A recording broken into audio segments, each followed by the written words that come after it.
Hello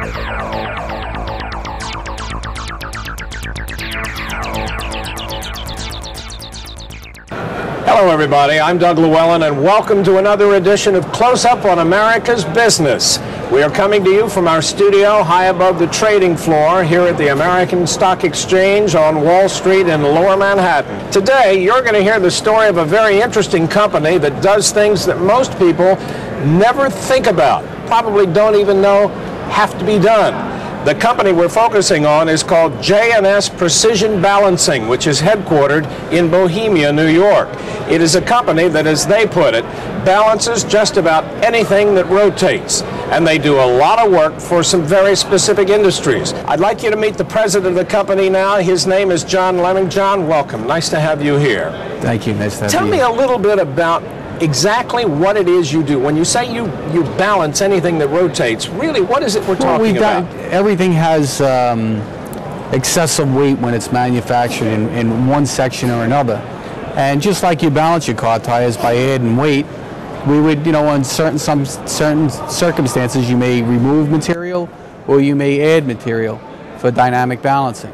And we have huge equipment that we put our different components on, whether it's a fan, a blower, a pump, a turbine, many different applications, a gyro. We'll put it on a machine, spin it up, find out where the heavy spot is to remove material. We'll find out where the light spot is to add material, because you could do either or. I started to tick off some of the industries you do this, provide this service for. There are a number of others I didn't mention. For example, the medical industry, specifically the dental aspect. You balance dentist drills, right? We never think about a service like that having to be done. You do a lot for the military. You work for the space industry. You gyros for satellites. The list really is rather endless of what you do. That's correct. But let's focus specifically on some of the industries that you are really the busiest at, and I think that would probably be the real estate industry. Well, right? now it is. Yeah. We used to be strong in the in-shop. The field work is growing tremendously because everyone seems to need this. We got involved in doing vibration analysis testing, which is kind of testing the balancing, testing the alignment, testing the bearing condition out on all. This is for what? For air conditioning systems? Yeah, for the air conditioning systems in all the different buildings through Times Square, Park Avenue. Well, I've got the list here. It really is very, very impressive because John's company deals with the air conditioning systems, the water systems, the pumps that move water through the building, move air throughout all of these buildings. And we're talking about some of the biggest buildings in New York City. Buildings on Park Avenue, in Rockefeller Center, Wall Street. This building, the American Stock Exchange building, you service this building. Some of the big hotels in New York, like the big Marriott Hotel in Times Square. You do work for J.P. Morgan Chase, the big banks, Wachovia, they're big banks. And you work for a lot of the real estate management and companies that own these buildings. Names that people see these names on the bill, like Cushman Wakefield. Correct. You do a lot of work for them. Rudin Management, Boston Properties. You work for laboratory, the Brookhaven Labs out on Long Island. That's correct. It's a very impressive list of clients that you have. I'm very interested to know why your service is necessary. Why is it essential to have a company like yours come in to balance, the rotors or on the fan blades on an air conditioning system? Well, that's a good question. As far as if I catch, what we're doing is we're doing analysis to figure out what the condition of your bearings are, what condition of the balancing is, and if I could predict the failure before it happens, I could save the building literally thousands of dollars. When a fan like this is properly set and is running properly, how often do you have to check it? I mean, does the constant rotation knock it out of balance after a while?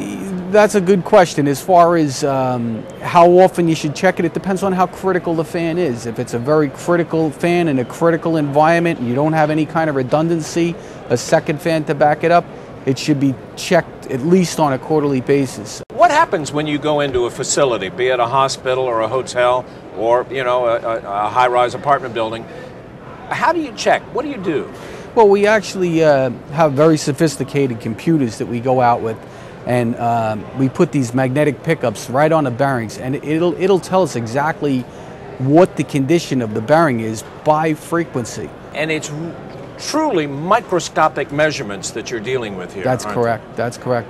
A little bit of offset on the foot of a motor will create a vibration that could cause premature wear in the pump motor, the pump bearings, the pump seals, and this creates premature failure. You do a lot of work for gyros that are used in satellites. That's right? correct. Every satellite has 3 gyros in it, a vertical, horizontal, and an axial, and all of them need to be balanced perfect, otherwise the whole satellite will move off course. Your company, J&S Precision Balancing, is interestingly set up because you have a number of divisions.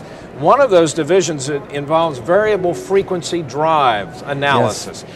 Tell me why that's so important. Well, the variable frequency drive, it's a big thing that's becoming more and more popular through the buildings, because if you could slow one of your machines down, a good example, air conditioning fan, a turbine fan in a building? Say a cooling tower, because that's where you get one of your biggest savings. If we drop approximately 10% off the rotating speed of that fan, we'll save 50% of the electric that fan uses. So it could be an enormous savings to the building to install a variable frequency drive. But for a company that has a power bill of, let's say, $20,000 for that unit. For that one unit, sure, they could drop that significantly. That could drop down to, $13,000, maybe even $10,000. Geez, that's a tremendous amount of money. Tremendous amount of savings. What kind of training have your technicians had? Obviously, they gotta know what they're doing. Well, they all get hand-picked, and I'm usually the one that hand-picks them, especially if they're going to become an analyst. Yeah. It takes me years before I develop an analyst or develop a good balancer. He's got to go through my full training course, which will learn everything about mechanical repairs. He'll go out and repair fans, repair pumps, repair cooling towers, and then as he has that good mechanical eye, that's when we'll say, okay, he seems right.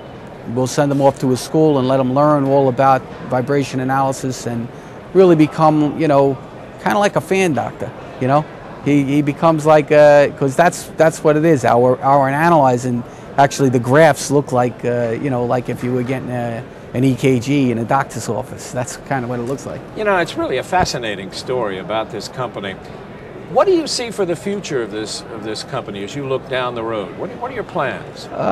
Every year we just keep continuing to add customers, and we have great relationships with many management companies in the city, and it's just growing. This field is really on the uprise. I think there's a lot of people out there that don't even know that there's somebody that could do the services that we perform, such as the vibration analysis, the balancing, the on-site alignment, all the structural stuff like adjusting spring isolators properly, and that's a whole nother division. Well, it's a fascinating story. Thank you. I really appreciate your telling us about it. Thank you. And so there you have it, the fascinating story of J&S Precision Balancing, headquartered in Bohemia, New York. And our thanks to John Lemminn, the president of the company, for being here to tell us all about it. Some really interesting information. I'm Doug Llewellyn. Thanks for joining us on this edition of Close Up on America's Business from here at the American Stock Exchange on Wall Street in New York. See you next time.